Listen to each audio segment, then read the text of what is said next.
오늘은 유튜브 쇼츠를 만들 때 콘텐츠와 글자를 배열할 때 사용할 수 있는 템플릿을 만들어 보겠습니다.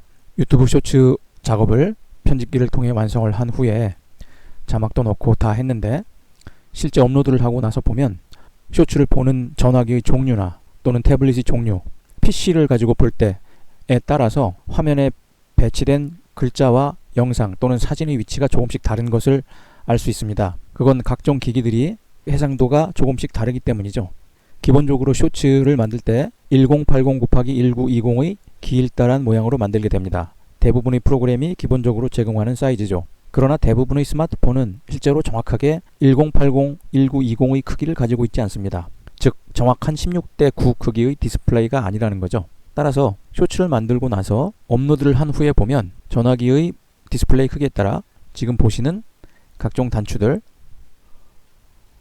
조회수, 좋아요, 설명 이런 유튜브에서 제공하는 것들이 본인이 만든 글자나 영상과 겹쳐져서 가리는 경우가 생기는 겁니다. 이것을 경험적으로 여러 번 하다 보면 정확한 위치를 알게 되지만 처음 쇼츠를 만드는 분들이 그것까지 위치를 잡기는 조금 어렵겠죠. 그래서 오늘은 콘텐츠와 글자를 어느 위치에 배열해야 스마트폰에서 볼 때 적합하게 보이는지를 고려해서 템플릿을 만들어 보겠습니다. 지금 보시는 애프터 이펙트의 컴포지션은 1080, 1920의 크기로 만들어졌습니다. 컴포지션 세팅을 보시면 1080, 1920 이렇게 되어 있죠. 보통 유튜브 쇼츠를 만들 때 콘텐츠를 풀로 채우지 않고 중간 부분에 콘텐츠를 띄웁니다. 그래서 저는 임의로 이만한 크기의 콘텐츠를 넣는다 라고 가정했습니다. 콘텐츠를 1대1 비율로 만들어서 넣으시는 경우도 있고요. 아니면 풀 HD 옆으로 수평인 콘텐츠를 가지고 쇼츠를 만들 경우도 있죠.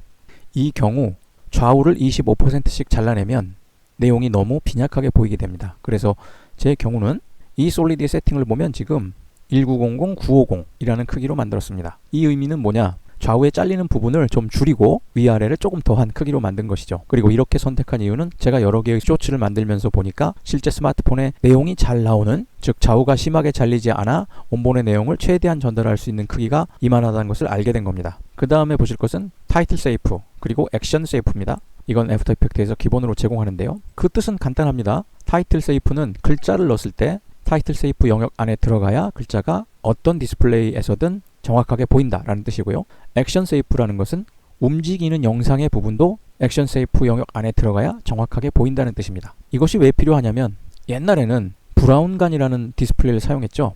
브라운관은 여러분 아시는 분도 계시겠지만 끝부분이 동그랗게 말려 있습니다. 따라서 세이프의 바깥으로 나가서 보여지는 부분은 둥그렇게 왜곡돼서 보이게 되죠. 그래서 그 부분은 버리는 부분으로 생각을 하고 만들게 됩니다. 지금 보시는 네모의 바깥쪽에 있는 부분이 액션 세이프, 안에 있는 부분이 타이틀 세이프입니다. 꺼볼게요. 다시 켜보고요. 이 안에서 작업을 해라. 콘텐츠는 요 안에 들어가게 작업하고 자막은 요 안에 들어가게 작업하라. 이런 뜻입니다.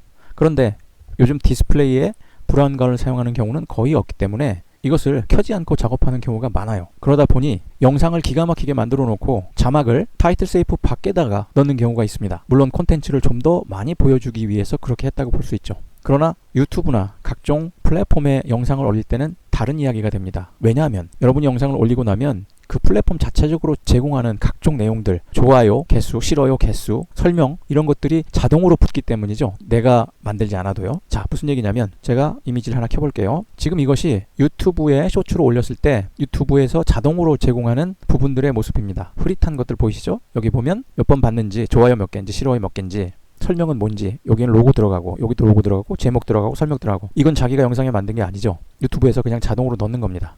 따라서 만약에 글자나 중요한 내용이 가려지게 되면 열심히 만든 영상의 효과가 떨어지게 되겠죠. 그래서 이제는 액션 세이프와 타이틀 세이프를 활용하기보다는 플랫폼이 제공하는 이러한 것들, 부가적인 것들에 가리지 않게 내용을 배열하는 것이 아주 중요합니다. 투명도를 50으로 조정하고요. 50으로 조정한 상태에서 이렇게 영상을 넣었다고 가정을 하는 거죠. 그 다음에 만들어 놓은 거 하나씩 켜볼게요. 요 아랫단에 넣는 영상 켜보겠습니다. 풀 영상은 고정 댓글 참조. 쇼츠를 만들 때 많이 쓰는 거죠. 뭐냐면 롱폼을 영상을 만들고 그것을 짧게 숏폼으로 만들어서 홍보용으로 만드는 쇼츠를 쓸 때 많이 넣는 문구입니다. 이 글자는 아무 곳에도 가리지 않고 있죠. 위치가 제대로 되어 있다는 겁니다. 여기서 본인이 결정하셔야 돼요. 요 빈 공간, 즉 주 내용의 아래와 유튜브가 제공하는 내용의 위, 중간 부분 어딘가에 이 글자가 자리 잡아야 한다. 라는 점을 고려하셔야 한다는 거죠. 미세 조정을 통해서 이렇게 중간에 자리 잡게 했습니다. 여기서 고려해야 될 것은 뭔가요? 이 아랫부분의 글이 두 줄로 만들어질 경우도 고려해야 하는데요. 가급적이면 피하시는 게 좋습니다. 두 줄로 만들면 너무 번잡해지죠. 동일하게 이번에는 제목을 한번 볼게요. 자, 제목을 이렇게 만들었습니다. 어그로체 폰트로 만든 건데요. 우연인지도 모르지만 제가 여러 개의 쇼츠를 만들어 보니까 제목은 과거에 사용하던 타이틀 세이프 선에 맞춰서 위치를 잡으면 실제 유튜브에서 아주 보기 좋게 나옵니다. 그리고 심지어 내 채널을 처음 들어갔을 때 나오는 쇼츠의 썸네일 화면에서도 좋게 보입니다. 위아래가 전혀 잘리지 않는다는 뜻이에요. 그래서 이렇게 위치를 잡았습니다. 그러면 이제 주된 콘텐츠의 위치가 어디 있는지 선으로 한번 표시를 해볼게요. 지금 하늘색 선이 이렇게 보이시죠? 위에선 조금 미세 조정하겠습니다. 딱 맞게 조정하고요. 아래선은 딱 맞게 되어 있네요. 자, 이렇게 잡았습니다. 그러면 이번에 콘텐츠는 지우고요. 이렇게요. 이 파란 선 안에 콘텐츠가 들어간다. 그런 뜻입니다. 똑같이 해볼게요. 자, 그 다음에 글자 붙인 거 위치 잡아볼게요. 자, 여기 아래쪽 글자 이렇게. 자, 이 노란 선 안에 두 개 사이에 글자를 넣으면 된다. 그런데 사용하시는 분에 따라 폰트의 크기가 다르잖아요. 그러니까 대략 이 정도 안에 위치를 잡으면 된다. 이렇게 노란 선을 그었습니다. 이번에 위쪽도 똑같이 해봐야 되겠죠? 제목의 줄도 그런 식으로 이렇게 긋겠습니다. 제목은 이 노란 선 두 개에 꽉 차게 들어가는 게 가장 좋다. 그 다음에 마지막으로 하나 추가할 선을 이 선인데요. 유튜브에서 기본적으로 붙이는 내용대 경계선을 긋는 거죠. 이 정도로 해주면 내가 콘텐츠에서 반드시 보여야 하는 장면, 반드시 보여야 하는 글자가 절대로 이 선을 넘어가면 안 되는 거죠. 이 선의 오른쪽으로 가면 스마트폰 종류에 따라 안 보이게 되는 거예요. 그 콘텐츠. 배경이 됐던 이미지를 끄겠습니다. 자, 이렇게 됐죠. 그리고 과거에 사용하던 타이틀 세이프와 액션 세이프도 끌게요. 자, 바로 이것이 여러분이 사용하셔야 할 템플릿이 되는 거예요. 템플릿으로 만들기 위해서 이 프레임을 저장을 해볼게요. PNG로 저장을 해야 되겠죠? 예, PNG 시퀀스로 저장을 하고요.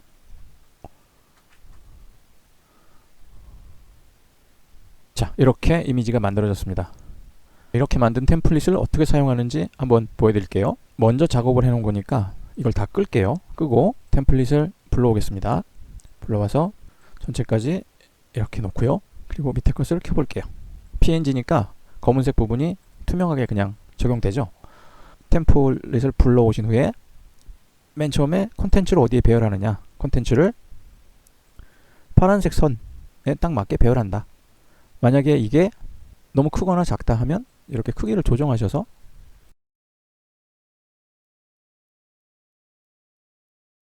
대략 0.5배 정도로 잡으면 들어가게 돼 있죠. 그리고 위쪽에 자막 넣을 때 이렇게 위쪽 자막이 이 노란색 선에 맞게 들어가느냐. 지금 위치가 노란 선에서 좀 벗어나 있죠. 그래서 이렇게 들어가게요. 마찬가지 동일하게 고정 댓글 이것도 약간 위로 들어갔네요. 이렇게 아래로 내리셔서 자, 이렇게 자리를 잡으시면 되는 거죠.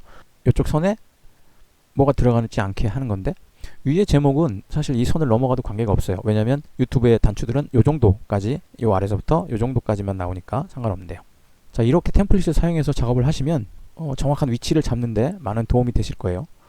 그리고 본인의 작업을 통해서 이 템플릿이 제공하는 선의 위치가 조금 마음에 안 든다 싶으시면 적절한 수정을 가해서 만드시면 되죠. 작업이 다 끝난 후에 템플릿을 이렇게 안 보이게 하면 요게 유튜브 쇼츠 화면에서 보기에 좋은 위치로 이렇게 나오는구나. 그걸 아실 수 있는 겁니다. 그래서 제가 결과로 화면을 만들었죠. 먼저 쇼츠를 눌렀을 때 나오는 썸네일 화면의 위치, 자막의 위치가 이렇게 있는 거죠. 이렇게 잡히는 겁니다. 폈을 때도 이런 위치에 잡히는 거죠. 지금 PC 화면으로 보니까 이 좋아요, 싫어요, 설명 이게 화면의 바깥으로 나와 있는데 이거 스마트폰으로 보면 이 단추들이 전부 이 안으로 들어가죠.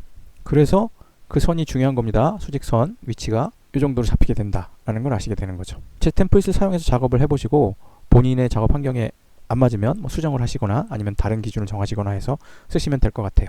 유튜브 쇼츠를 만들 때 콘텐츠와 자막의 위치를 잡기 위한 템플릿을 만들고 그것을 사용하는 법에 대해서 간단하게 설명드렸습니다. 저는 다빈치 리졸브에서 편집을 하니까 여기서는 이렇게 사용을 했고요. 프리미어에서 사용하시는 분들은 변동을 줄 수도 있고요. 본인의 위치를 만들기 위해서 이걸 크기를 확대하거나 축소하실 수도 있죠. 본인에게 편리하게. 그러면은 수정을 하지 않고 이 템플릿을 가지고도 작업을 그냥 하실 수 있을 거예요. 제 설명과 템플릿이 작업에 도움이 되시길 바라고요. 이 템플릿을 여러분에게 제공해 드릴게요. 필요하신 분들은 다운받으셔서 사용하시면 되겠습니다. 감사합니다.